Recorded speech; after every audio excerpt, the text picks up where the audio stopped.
다니엘서 12장입니다. 우리 3절 한 절만 같이 한번 합독하러 갑니다. 다니엘서 12장 3절입니다. 같이 읽습니다. 시작. 지혜 있는 자는 궁창의 빛과 같이 빛날 것이요 많은 사람을 옳은 대로 돌아오게 한 자는 별과 같이 영원토록 빛나리라. 아멘. 좋은 아침입니다. 오늘 이 새벽에는 선교 인생이라는 제목으로 우리가 하나님의 음성을 들어야 되겠습니다. 나의 인생이 선교 때문에 산다, 이렇게 답을 내면 그 인생은 가장 복받은 인생이 되겠죠. 우리가 선교를 얼마나 크게 하느냐 많이 하느냐 그것도 중요하지만 내 인생 자체가 선교하다 가야 되겠다. 우리 가문이 선교하는 가문이 되면 참 좋겠다.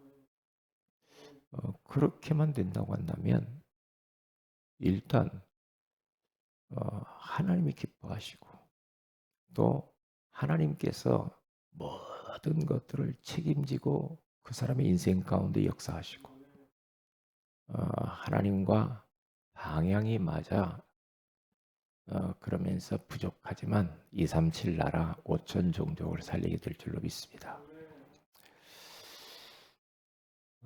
우리나라에 누가 처음에 왔냐 이런 말도 많이 있지만은 귀출라프라고 하는 그런 선교사가 있었어요. 이게 최초의 선교사다. 토마스 선교사도 있고 그렇죠. 이 귀출라프라고 하는 이 선교사님이 조선 땅에 와가지고 선교 활동하다가 추방당하죠. 추방을 당하면서 배를 타고 서해안을 따라서 쭉 가다가 기도를 합니다. 하나님, 이 조선 땅에 복음을 보내주세요. 그리고 비누를 좀 보내주세요. 그러면서 그가 이제 추방돼서 가요. 그런데 그 귀출라프라고 하는 사람이 이 땅에 왔다 간 지가 160년 전이거든요. 그런데 그 선교사 하나가 이 땅을 품고 기도한 그 기도가 지금 우리 이 민족 복음화가 이루어지잖아요. 그 선교사 하나의 그 기도 얼마나 중요합니까? 토마스 선교사가 또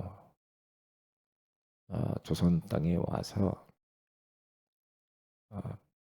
대동강변으로 들어와서 복음 전하다가 성경책만 던져주고 선교 활동을 해보지도 못하고 목배임을 당하죠.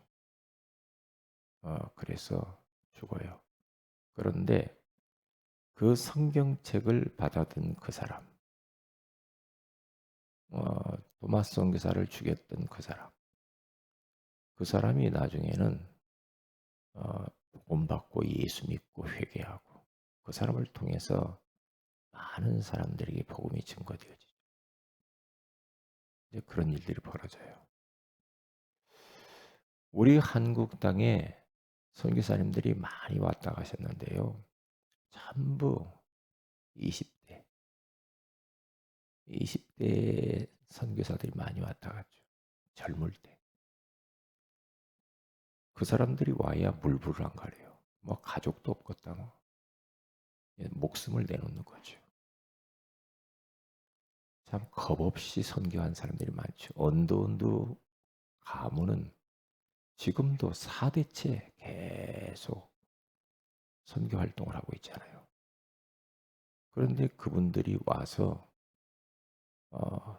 저 연세대를 세우고 연세학당, 그러니까 학교도 세우고 병원을 세우고 그리고 많은 그러한 시스템들을 만들어서 활동을 하죠. 그래서 연세 대학교로 변하고 세브란스 병원이 되고 많은 그러한 일들을 하죠. 저는 언더우드의 4대째 그 선교 활동을 하는 걸 보면서 참 저런 가문이 됐으면 좋겠다. 선교하는 가문. 하나님이 가장 기뻐하시는 거니까. 그래서 디모데전서 2장 4절에 가서 보면 하나님은 모든 사람이 구원을 받기를 원하신다고 그러잖아요.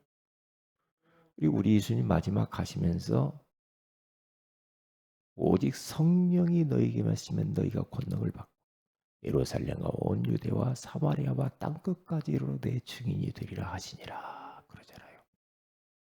땅끝. 예수님 마지막 가시면서 우리에게 부탁한 게 땅끝입니다. 그래서 마태복음 28장 16절에서 20절에 가서 봐도요. 모든 민족에 가서 제자를 삼아 아버지와 아들과 성령의 이름으로 세례를 베풀고 내가 너희에게 분부한 모든 것을 가르쳐 지키게 하라. 볼지어다 내가 세상 끝날까지 너희와 항상 함께 있으리라 하시니라 그러잖아요. 모든 민족 가서 제자를 찾아라. 제자가 다 있거든. 제자 삼아서 내가 너희에게 말한 것들을 다 가르쳐라. 그러면 세상 끝날까지 너희와 항상 내가 함께 있을 것이다. 성령으로 함께 하시면서 역사하실 거라고 하잖아요. 얼마나 우리 예수님께서는 이것을 마음에 담았으면 마지막 가면서 그런 말씀을 했을까요? 마가복음 16장 15절에서 20절에 가서 봐도요. 만민에게로 가라. 응? 만민에게로. 온 천하에 다니면서 복음을 전파하라 그러잖아요. 응? 그러니까 우리가 잘못하면요. 나에게 갇혀 있을 수 있어요. 나만, 우리 교회만, 우리 가정만. 응? 그냥 뭐 예수 믿고 뭐 행복하면 되지. 그러면 문제가 오죠. 하나님이 흩으시죠. 흩어요. 왜냐? 하나님이 제사장 나라로 이스라엘을 선택했는데 자꾸만 선민의식을 가지고 이 복음을 열방 가운데 전하지 않잖아요. 그러면 환란이 일어나죠. 핍박이 일어나죠. 흩어버리죠. 노예로 가고 포로가 되고 쏙국이 되고 그렇게 해서 가서 복음을 전하게 한단 말이에요. 그러니까 우리 이 민족이 그 선교사님들이 와서 복음을 전해 주었기 때문에 축복을 받았고 그리고 하나님이 그토록 원하시는 세계복음화 언약 잡고요. 한 3만 명 정도를 지금 전 세계에 파송했거든요. 선교사를. 한국에. 이 땅이 보통 나라는 아니에요. 보면. 선교하시는 분들 이 땅에서 많은 사람들이 복음 때문에 순교를 당하죠. 순교를 당해요. 이 땅은 보통 땅이 아닙니다. 이 대한민국이 보통 대한민국이 아니라니까요. 네.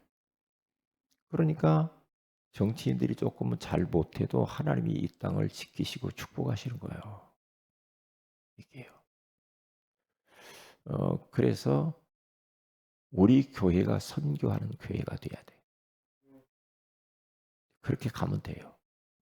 그러면 그 교회는 하나님이 책임질 거예요. 선교의 마음이 없다. 현장의 마음이 없다. 그러면 하나님이 어떻게 여기 역사할 수가 없어요. 역사할 수가 없다니까요. 뭐 우리 교회도 힘드는데 무슨 선교를 해? 그게 이제 선교의 오해죠. 선교는 지출이 아니고 수입이죠. 예, 그렇게 잃어버리면 안 돼요. 우리 후대에게 이걸 가르쳐야 된다니까. 선교, 전도, 선교 땜시에 네가 공부하는 거야. 돈 버는 이유가 그것 땜시 하는 거야. 응? 네가 인생 살아가는데 세계복음화 때문에 하는 거야. 다른 이유 없어.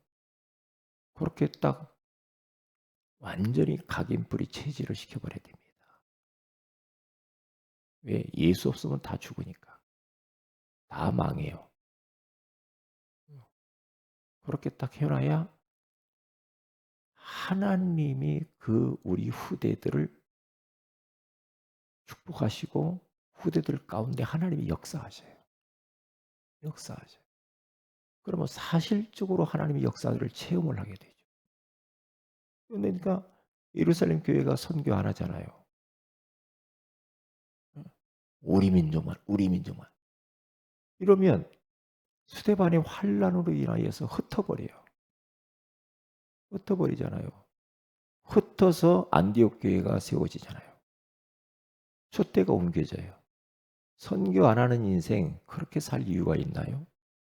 선교 안 하는 교회 촛대가 옮겨져요. 다른 교회로. 옮겨진다니까. 일단 하나님과 안 맞게 돼 있잖아. 하나님은 전 세계를 향해서 가는데 나만, 내 가정만, 우리 교회만 이렇게 해가지고 되겠냐고요. 이렇게만. 아이고 목사님 나도 우리 가정도 우리 사업도 우리 뭐 교회도 어려운데 뭘 그래. 그래서 더 힘드는 거예요 우리 인생이. 그래서요. 어려울수록 해야 돼요. 초대교회 밥 먹을 것도 없었어요. 그런데 그들을 향해서 땅끝 가라고 그러잖아요. 모든 민족에게 가라고 하잖아요. 만민에게 가라고 하잖아요. 왜 끼니도 없는데? 끼니가 없는데 주님은 그렇게 명령하셔요. 왜요? 그것에 그렇게 해야 그때에 하나님이 나머지는 다 채워주셔요. 그때. 우리는 이렇게 이야기합니다. 우리가 뭔가 있어야 하죠. 하나님이 나에게 뭘 다 주면 그때 가서 하겠습니다. 그게 속는 거라니까. 그게 속는 거예요. 네. 그래서 우리 교회가 선교사도 키워서 파송도 해야 되고요. 단기 선교사, 장기 선교사, 보내는 선교사, 가는 선교사. 이게 유기적으로 굉장히 활동을 이렇게 순환이 돼야 돼. 그러면 교회가 막 꿈틀꿈틀합니다. 꿈틀꿈틀해. 왜요? 저도 이 부족하지만 개척을 딱 했을 때 선교해야 된다. 개척하면서 선교해야 돼. 딱 이런 마음이 있었거든요. 왜냐?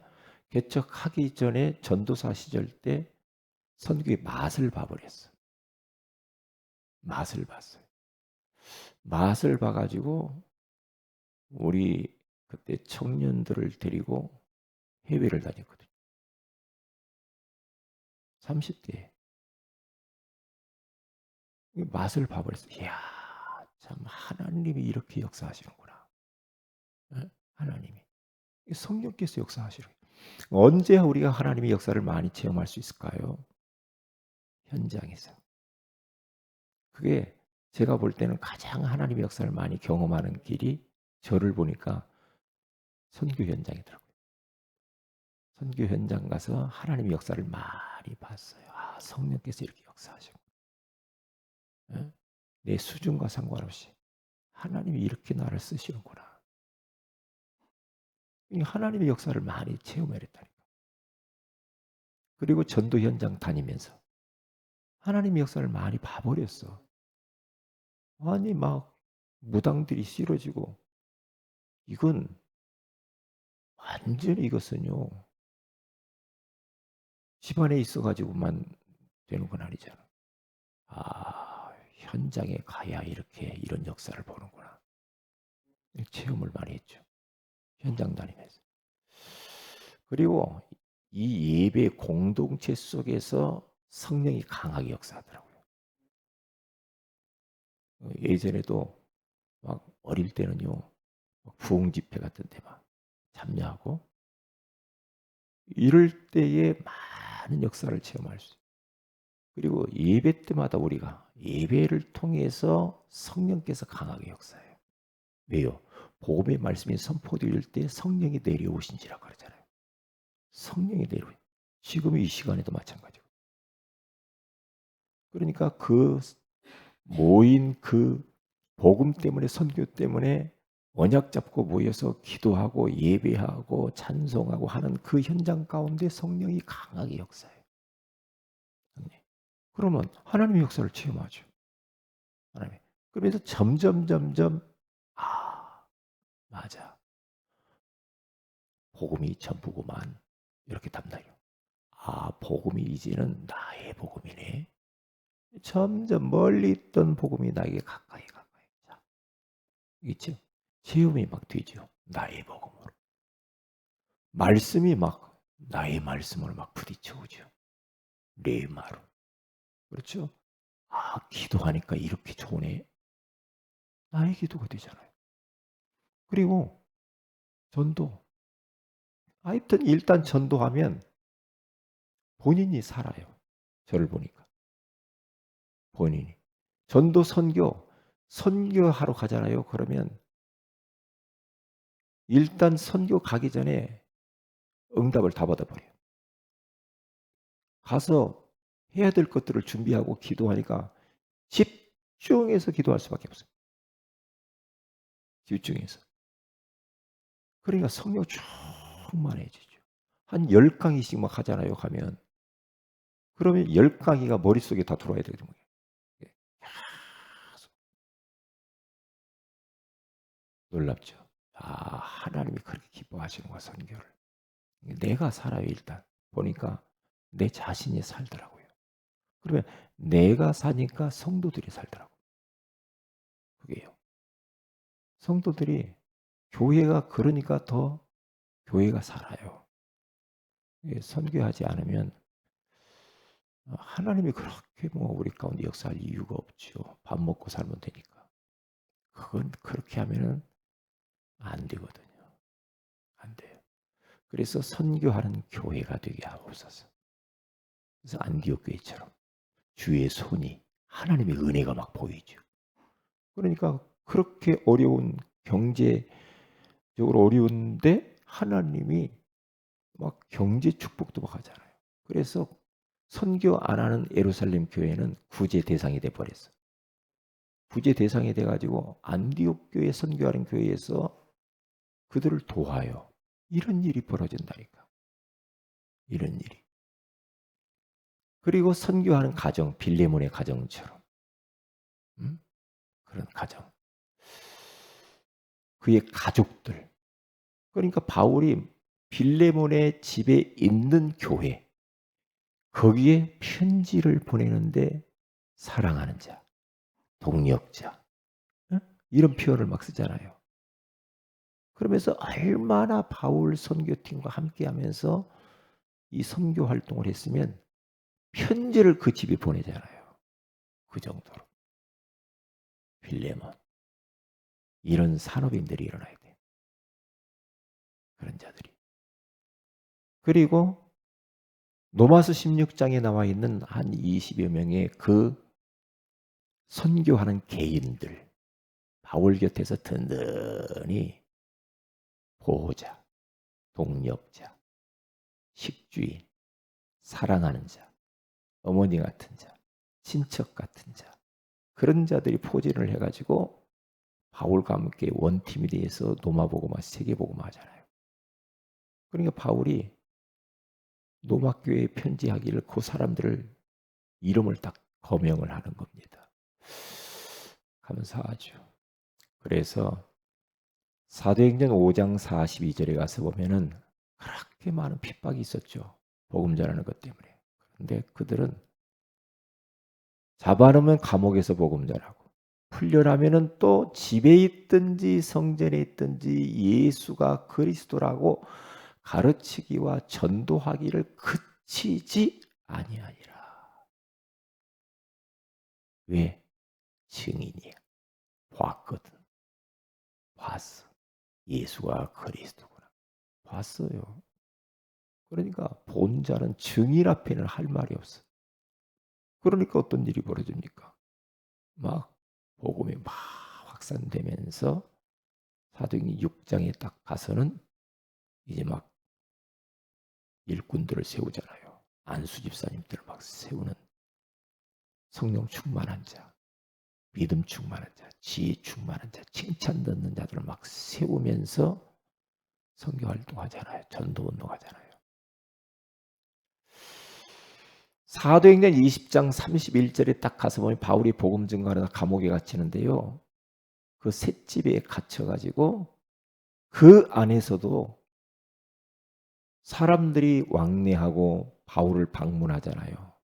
바울을 방문해서 하는데 거기에서도요 바울이 예수 그리스도의 복음을 거침없이 전했다 그랬어요. 참 그 단어가 나는 그치지 아니하니라고 거침없이 거칠 게 없어. 거칠 게. 예. 우리가 진짜 복음 운동하는 데 있어서 막 걸리석거리는 것들이 많죠.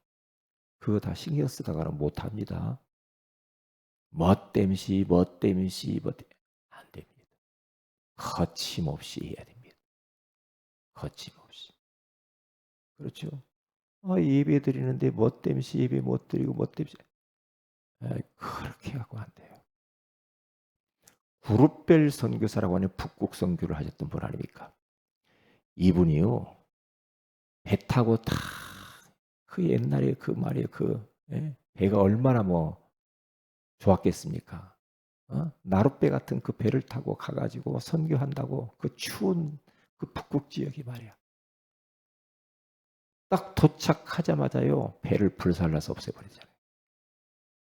배를. 이 사람들이 아니 왜 배를 그 나중에 또 왔다 갔다 해야 될 텐데 왜 그 배를 불살라? 배를 놔두면 어려움 당하면 돌아가 버릴까봐 불살라 없애버린다. 그러니까 선교에 완전 올인, 북극 땅에 몸을 묻어버리는 그런 겁없고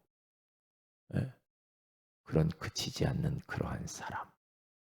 그래서 우리가 선교하는 인생 나 이제부터 선교하는 인생 살래. 딱 결단하는 순간 끝나는 겁니다. 나 선교하는 인생 살 거야. 딱 결단하고요. 그러면서 선교를 위하여서는 시간도 물질도 모든 것 딱 올인하는 겁니다. 그러면 그 인생은 복받은 인생이요. 성공한 인생이요. 내가 빌딩을 얼마나 남길 것인가. 하나님은 전혀 그런 거 상관없어. 하나님은. 내가 얼마나 뭐 출세를 하고 성공. 하나님은 그런데 감동 안 받아요. 선교하는 인생에 감동받지. 기도합니다. 하나님 고맙습니다. 선교하는 인생 살기를 원합니다. 선교하는 교회, 선교하는 가정, 가문, 선교하는 개인이 되기를 원합니다. 우리 모두 다 우리 교회가 여기에서 벗어나지 않게 하옵소서. 그래서 하나님이 선교를 얼마나 기뻐하시는지 우리 모두가 다 체험할 수 있도록 인도하여 주시옵소서. 이것 때문에 우리 성도들 하시는 모든 일들을 축복하여 주옵소서. 주 예수님의 이름으로 기도합니다. 아멘. 하늘에 계신 우리 아버지 이름이 거룩히 여김을 받으시며 나라의 마옵시며 뜻이 하늘의 세론까지 땅에서 이루어지이다. 오늘날 우리 일월 양식을 주시고 우리가 우리 죄인들의 사이 중 같이 우리 죄를 사하여 주시고 우리를 시험에 들게 하지 마옵시며 다만 악에서 구하시옵소서. 내 나라 권세와 영광이 아버지께 영원히 있사옵나이다. 아멘. 기도하십시다.